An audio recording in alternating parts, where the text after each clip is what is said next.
불과 2년 전만 해도 150만 원을 주고 줄을 서야 겨우 구하던 텐트가 지금은 당근마켓에 80만 원짜리 매물로 쏟아져 나옵니다.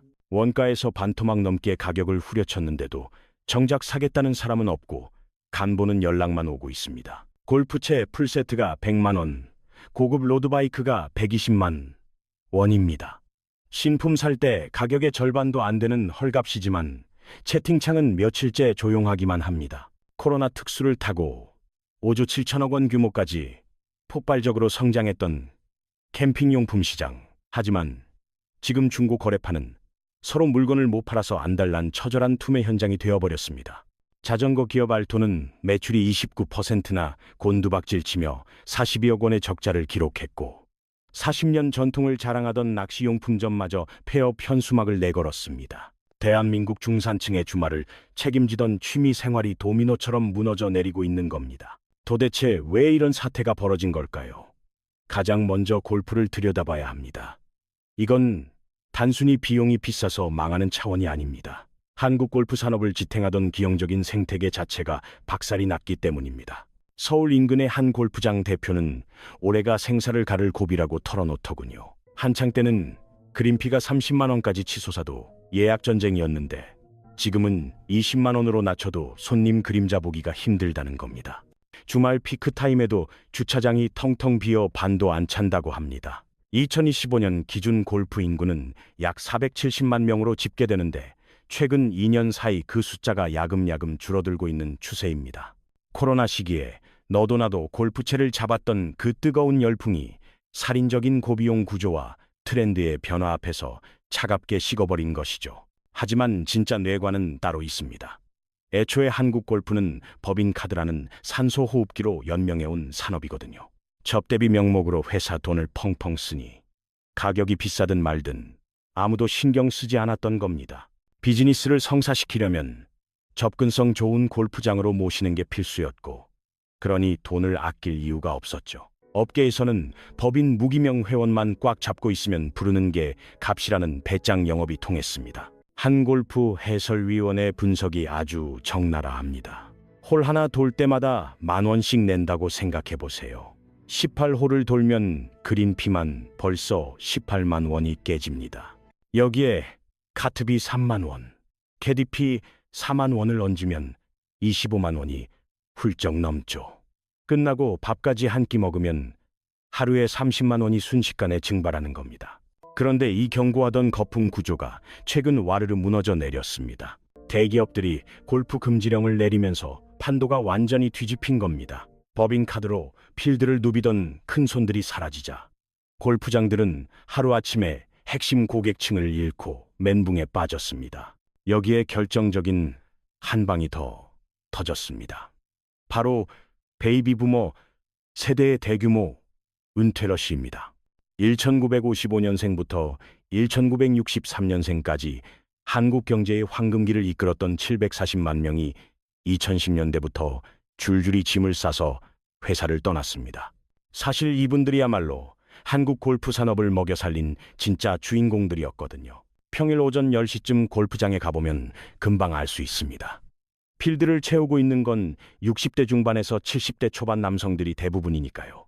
이분들은 30년 넘게 골프채를 잡아온 베테랑들입니다. 과장 시절부터 법인카드로 접대 골프를 다녔고 부장이 되어서는 주말마다 거래처 사람들을 모시고 라운딩을 돌았습니다. 임원이 되고 나서는 일주일에 2~3번씩 필드에 나갔죠.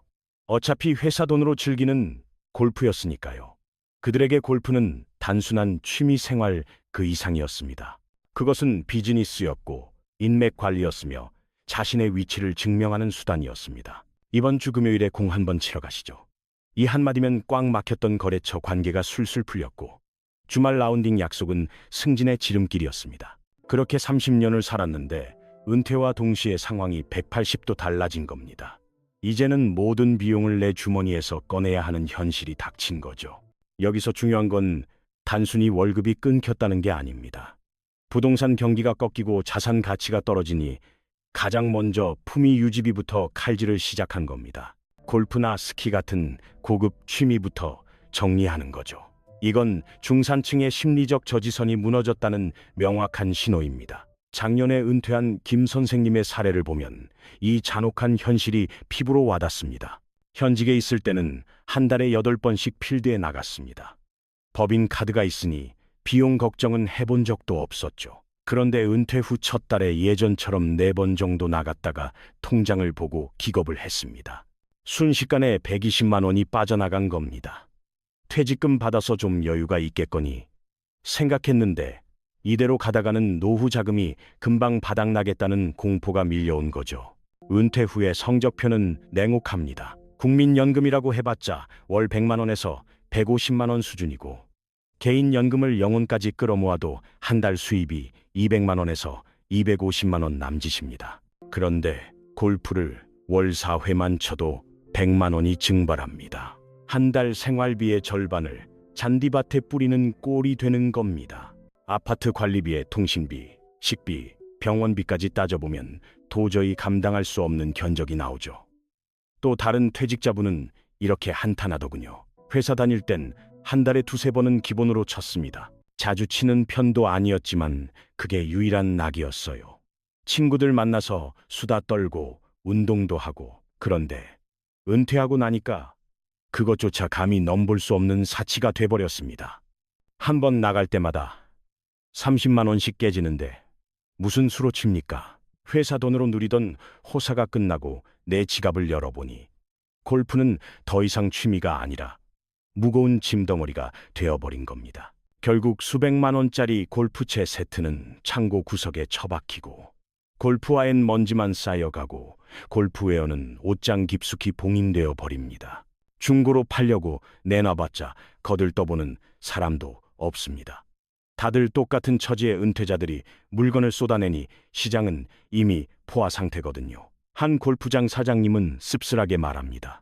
베이비부머 세대의 은퇴가 저희한테는 치명타입니다. 평일 매출을 책임지던 핵심 고객님들인데 한 달에 8번 오시던 분들이 이제는 어쩌다 한두 번 오실까 말까 해요. 법인 카드가 사라지니까 계산기 두드려가며 치시는 게 눈에 보입니다.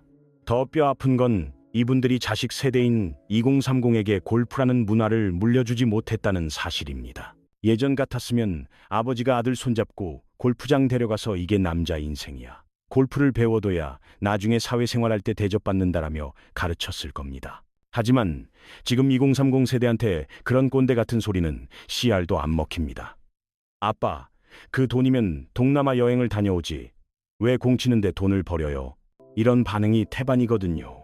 결국 베이비부머 세대가 채를 놓는 순간 한국 골프 산업은 절벽 끝에 서게 될 겁니다. 바통을 이어받을 다음 주자가 없으니까요.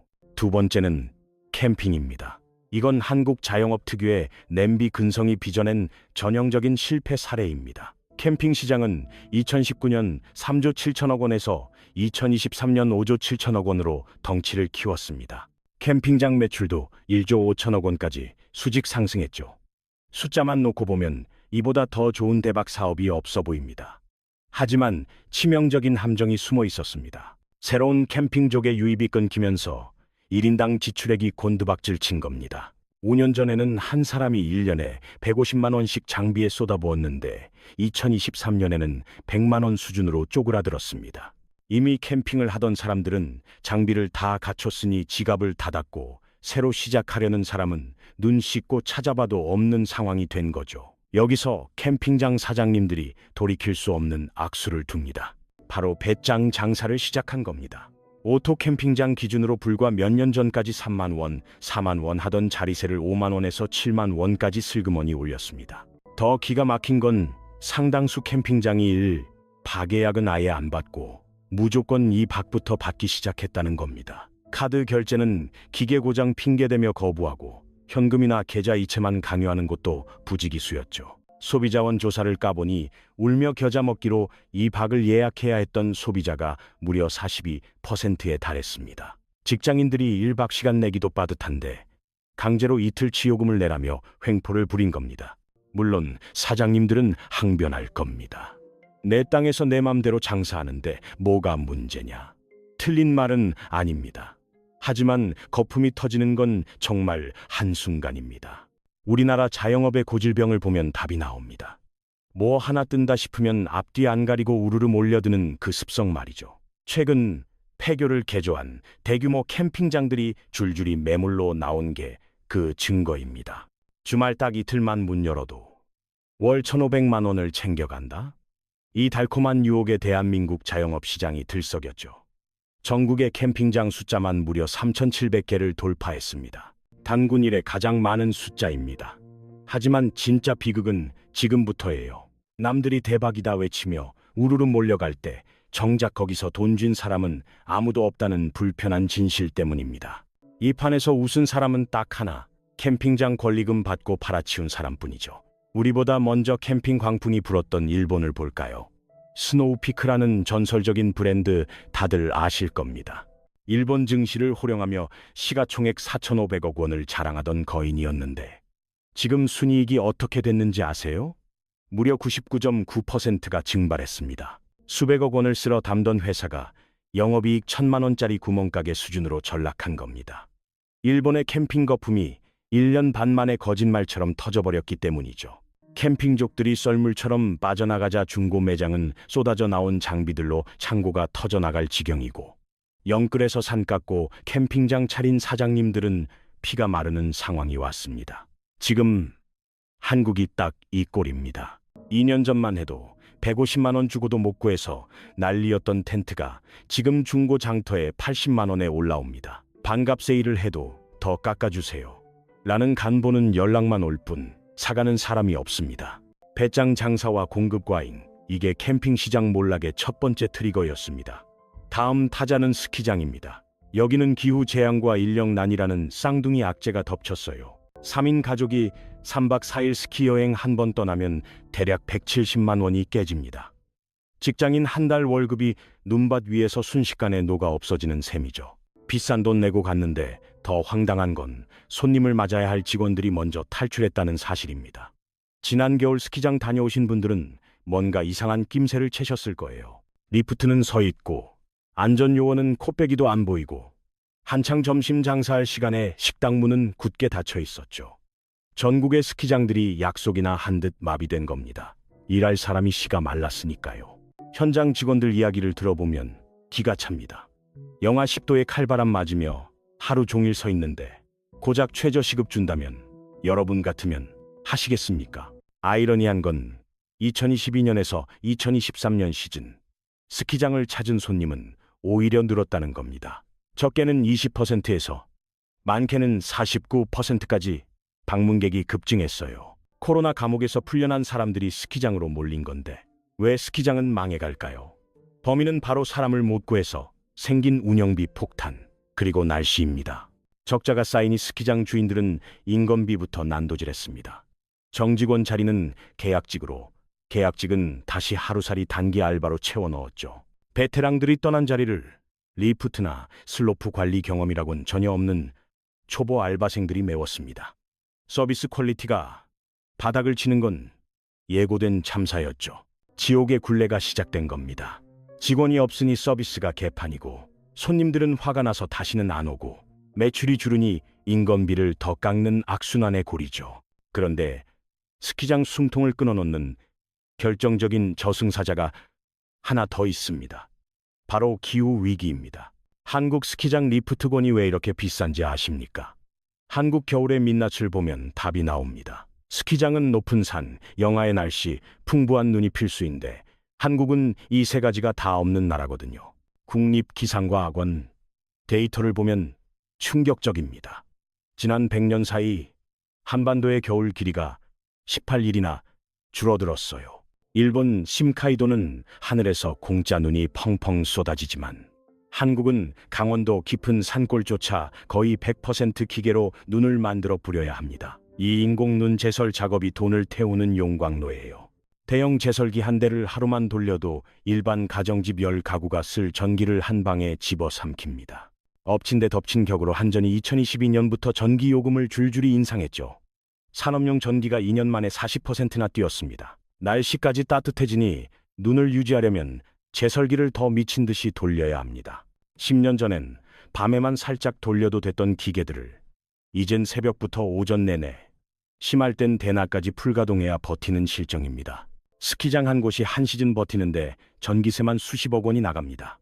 대형 리조트급은 전기 고지서에 100억 원이 찍히기도 해요. 억울한 건 이게 사장님들의 경영 능력 탓이 아니라는 거죠. 지구가 뜨거워지는 걸 무슨 수로 막으며 전기세 오르는 걸 개인이 어떻게 버티겠습니까? 손님은 미어터지는데 전기세와 구인난 때문에 팔면 팔수록 손해를 보는 기막힌 역설. 이것이 한국 스키장이 무너지는 진짜 이유입니다. 네 번째는 자전거 산업입니다. 여긴 고급화 전략이라는 헛발질이 문제였어요. 코로나 시절 자전거 관련 주식이 15% 넘게 폭등하며 상한가 치던 게 엊그제 같은데 지금 시장 분위기는 싸늘하게 식었습니다. 자전거 의류 브랜드 라파는 매출이 29%나 곤두박질 치며 42억 원 적자를 냈습니다. 삼천리 자전거는 그나마 버티고 있지만 콧대 높던 프리미엄 브랜드들은 죽을 맛이죠. 명품 자전거라 불리던 스승제든 창고에 재고가 쌓이다 못해 썩어나가자 최대 40%라는 눈물의 땡처리를 시작했습니다. 2,100만 원짜리 자전거가 1,700만 원에 팔리는 굴욕을 맛보고 있죠. 자전거 한 대 값이 어지간한 중고차 한 대 값입니다. 핵심은 간단해요. 진입 장벽을 스스로 너무 높게 쌓아버린 겁니다. 로드바이크는 차체만 비싼 게 아닙니다. 헬멧, 고글, 클릿슈즈, 쫄쫄이 의상까지 갖추려면 입문하는 데만 최소 100만 원은 우습게 깨집니다. 자전거 업체들이 가격을 야금야금 올리고 용품 값까지 뻥튀기 하는 바람에 뉴비들이 들어올 엄두를 못 내게 철벽을 쳐버린 셈이죠. 이러니 사람들이 다 어디로 갔겠습니까? 러닝으로 갈아탔습니다. 운동화끈만 묶으면 끝인데 누가 수백만 원을 태우겠어요. 게다가 해외 직구가 너무 쉬워진 것도 국내 샵에는 재앙이었습니다. 예전엔 자전거 사려면 동네 샵 사장님한테 매달려야 했지만 이젠 침대에 누워서 핸드폰으로 주문합니다. 알리익스프레스 같은 곳에서 반값에 살 수 있는데 누가 동네 가게를 가겠습니까? 동네 자전거포 사장님들은 개점 휴업 상태입니다. 처자식 먹여 살리려고 가게 문 일찍 닫고 배달 알바를 뛰거나 노가다 현장으로 나가는 게 현실이에요. 자전거 가게라는 게 수리비랑 판매 마진으로 먹고 사는 건데 지금 전국 매장의 80% 이상이 적자라는 충격적인 증언까지 나왔습니다. 실제로 한강에 나가보면 자전거 부대가 확연히 줄어든 게 느껴집니다. 로드바이크 타는 분들 말을 들어보면 한번 나가려면 준비하는 데만 한 세월이고 갔다 와서 뒤처리도 일이라는 거죠.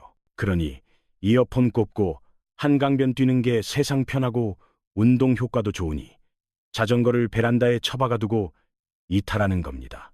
도를 넘은 가격 거품과 프리미엄 전략, 이게 자전거 판을 망친 주범입니다. 다섯 번째는 낚시입니다. 여기는 늙어가는 취미라는 게 문제입니다. 경기도의 한 저수지 낚시터에서 20년 넘게 장사해온 사장님을 만나봤습니다. 옛날엔 주말이면 새벽 5시부터 명당 차지하려고 전쟁이었지. 한 달에 2천만 원 넘게 벌 때도 있었어. 그런데 지금은 주말에 10명 오면 대박이고 평일엔 개미 새끼 한 마리 안 보이는 날이 수두룩하답니다. 한 달 매출 300만 원만 찍어도 감지덕지야. 전기세, 수도세 내고 나면 내 손에 쥐는 건 10원 한 장 없어. 사장님의 깊은 한숨이 모든 걸 말해줍니다. 낚시 인구 통계만 보면 2000년대 초 500만 명에서 2023년 720만 명으로 늘어난 것 같지만 이건 바다낚시나 루어낚시 같은 활동적인 장르만 큰 겁니다. 정작 앉아서 하는 민물 낚시터는 소멸 직전이에요. 가장 심각한 건 인구 구조입니다. 전체 낚시꾼 중에서 20대는 고작 3%, 30대를 다 합쳐도 8%가 안 됩니다. 합쳐봐야 겨우 11%입니다. 10명 중 딱 한 명만 젊은 층이란 소리죠. 반면 50대 이상은 70%가 넘습니다. 이제 낚시는 완벽한 노인들의 놀이터가 된 겁니다. 대학생에게 낚시 갈래? 물어보면 10중 8구 이런 대답이 돌아옵니다. 그 돈이면 집에서 게임하죠. MZ세대에게 낚시는 지루함 그 자체인 겁니다. 15초마다 도파민이 팡팡 터지는 쇼츠의 시대잖아요. 입질 한번 보겠다고 5시간을 허공에 날린다. 그들에겐 가성비 최악의 시간 낭비일 뿐입니다. 입장료만 5만 원이고 미끼에 잡다한 장비까지 더해보세요. 하루 7만 원에서 10만 원 깨지는 건 우습죠. 그 돈이면 PC방에서 황제처럼 놉니다. 맛있는 거 시켜 먹고 친구랑 카페 가서 수다 떨고도 남죠. 물고기 구경도 못하고 5시간 떠느니 게임 10판 돌리는 게 훨씬 남는 장사란 얘기입니다. 여기에 결정타가 하나 더 있습니다. 바로 동물권이죠. 낚시를 취미가 아닌 동물 학대로 보는 시선이 빠르게 번지고 있거든요. 살아있는 생물 입에 바늘을 꿰어 끌어당기는 행위, 그 자체가 끔찍하다는 겁니다. 비건 트렌드와 맞물려 이런 거부감은 더 커지고 있고 결국 세대 간의 대화마저 끊어놓고 있죠. 예전엔 아버지가 낚싯대 챙기면 아들이 따라 나서는 게 국룰이었는데 이젠 옛말입니다. 주말에 낚시 가자고 하면 아들들 반응은 차갑기만 하죠. 친구 만날 건데요. 딱 잘라 거절합니다. 취미의 대물림이 끊기니 낚시라는 문화 자체가 멸종 위기인 셈입니다. 자, 그럼 앞서 말한 5가지 현상의 교집합은 뭘까요? 2030 세대가 증발했다는 겁니다. 골프장 가보면 평균 연령이 65살, 캠핑장은 40대 아재들 뿐이고 낚시는 70%가 50대 이상입니다. 젊은 피가 싹 말라버린 거죠. 이유는 간단합니다. 가성비가 안 나와도 너무 안 나오거든요. 골프 한 번 칠 돈 30만 원이면 동남아 비행기를 탑니다. 캠핑 이틀에 15만 원? 차라리 호캉스를 가죠. 낚시터에서 멍 때릴 시간에 PC방 가는 게 훨씬 이득인 세상이 된 겁니다. 라이프 스타일의 판 자체가 뒤집힌 건데 문제는 양극화입니다. 억대 회원권 골프장이나 1박에 50만 원짜리 럭셔리 캠핑장, 해외 원정 스키 같은 그들만의 세상은 오히려 호황이에요. 부자들은 불황이 없으니까요. 진짜 위기는 어중간하게 즐기던 서민과 중산층에서 터집니다. 캠핑장 꼴을 한번 볼까요? 1박에 7, 8만 원씩 받으면서 2박 안 하면 예약 안 받아요. 하는 배짱 영업, 거품 꺼지면 줄폐업은 시간 문제입니다. 그때 가서 땅을 치고 후회해봤자 버스 떠난 뒤죠. 손님들은 이미 마음이 떠났으니까요. 스키장은 더 참담합니다. 날씨는 더워지고 전기료는 폭탄인데 알바생도 못 구하는 판국의 손님들은 다 어디로 갔냐? 일본으로 날랐습니다. 돈 좀 더 보태서 이카이도 자연설 밟지 누가 여기서 타냐는 거죠. 동네 자전거 숍이나 낚시 가게도 사정은 똑같습니다. 40년 장사 접을 때 남는 건 악성 재고뿐입니다. 헐값에 넘겨도 처리가 안 돼요. 이 폭탄 결국 누가 떠안습니까? 대기업? 천만에요. 걔들은 진작 해외로 튀었습니다. 진짜 피눈물 흘리는 건 동네 사장님들이에요. 평생 가게 하나로 처자식 먹여 살리던 가장들이 줄줄이 폐업 현수막을 걸고 있는 겁니다. 그리고 또 하나의 피해자, 바로 은퇴자들입니다. 현역 땐 바빠서 못 놀다가 막상 퇴직하고 나니 시간은 넘치는데 지갑이 텅 비어버린 세대죠. 친구들은 여전히 필드 나가는데 나만 요즘 바빠서라며 슬금슬금 피합니다. 돈 없다는 말, 죽기보다 하기 싫으니까요. 그렇게 모임에서 잊혀지고 집에서 TV 리모컨만 만지작거리다 하루가 끝납니다. 한 심리 상담사가 뼈있는 말을 던지더군요. 은퇴 후 우울증은 대부분 고립에서 옵니다. 취미가 사라진다는 건 단순히 놀거리가 없는 게 아니라 인간관계가 잘려나간다는 뜻입니다. 이건 산업 하나 망하고 끝날 문제가 아닙니다. 대한민국 중산층의 삶이 무너져 내린다는 경고음이에요. 10년, 20년 뒤를 상상해 봅시다. 지금 골프장 먹여 살리는 70대들이 80대가 되면 채 휘두를 힘이나 있겠습니까? 그럼 그 빈자리는요. 지금 5, 60대 중에 골프 치는 사람이 몇이나 됩니까? 평일 골프장은 유령 도시가 될 겁니다. 선택지는 둘 중 하나죠. 가격을 박살내거나 문 닫거나. 캠핑장도 운명은 같습니다. 지금처럼 콧대 높게 입학 강요하며 돈 긁어 모으는 곳들? 5년 뒤에도 살아있을까요? 천만에요. 손님들은 이미 학습했습니다. 더럽고 치사해서 펜션 간다. 한 번 등 돌린 고객은 절대 돌아오지 않습니다. 그때 가서 1박도 받아요. 싸게 해줄게. 읍소해봤자 소용없다는 겁니다. 스키장은 이미 응급실 실려갔습니다. 전국 18곳 중 3곳은 이미 문 닫았고 두세 곳이 추가로 폐업 카드를 만지작거리고 있어요. 살아남은 곳들은 어떻게 될까요? 독점이죠. 경쟁이 없으니 가격은 올리고 서비스는 개판 쳐도 배짱 장사가 가능해집니다. 여기서 우리는 본질적인 질문을 던져야 합니다. 이게 단순히 레저 산업의 위기일까요? 아니면 우리 사회의 구조적 모순일까요? 30년 넘게 중산층의 상징이었던 취미들이 동시다발적으로 무너진다. 이건 유행의 변화가 아니라 중산층 자체가 붕괴하고 있다는 명백한 신호입니다. 딱 10년 전만 해도 아니랬어요. 평범한 김 부장님도 한 달에 한두 번 라운딩 나가고 여름엔 가족이랑 캠핑, 겨울엔 스키장 다녀올 여력이 있었습니다. 부자는 아니어도 남들 하는 건 한다는 자부심, 그게 바로 중산층이었거든요. 그런데 지금은 어떻습니까? 월급 빼고 다 올랐잖아요. 집값은 미쳤고 애들 학원비에 노후 자금까지 챙기려니 제일 먼저 포기하는 게 뭐겠습니까? 바로 노는 거예요. 사치가 되어버린 거죠. 젊은 애들은 진입조차 못하고 허리 역할을 해야 할 3040도 벅차서 줄이는 판입니다. 매달 나가던 골프가 1년에 한 번 행사가 되고 그러다 보면 자연스럽게 모임에서 아웃되는 겁니다. 은퇴하면 더 비참해집니다. 쥐꼬리만 한 연금은 숨만 쉬어도 나가는데 취미생활, 꿈도 못 꾸죠. 관리비 내고 병원비 내고 나면 통장 잔고가 0입니다. 이 마당에 골프채를 잡아요? 텐트를 쳐요? 어림도 없는 소리입니다. 친구 밥 한 끼 사주기도 손 떨리는 게 현실인데 누굴 만납니까? 중간이 싹 사라진 거예요. 초호화 럭셔리 시장과 팔이 날리는 대중시장. 딱 2개만 남은 겁니다. MZ는 떠났고 중산층은 지갑이 털렸습니다. 우리가 알던 적당한 여유의 시대는 이제 끝났습니다.